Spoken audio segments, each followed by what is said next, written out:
y sin que me vieras, te hablé sin que me oyeras, y toda mi amargura se ahogó dentro de mí.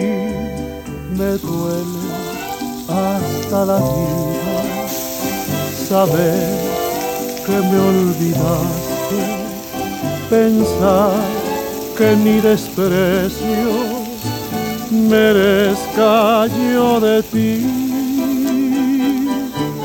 Y sin embargo sigue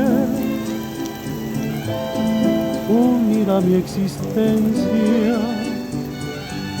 y si vivo 100 años, 100 años pienso en ti.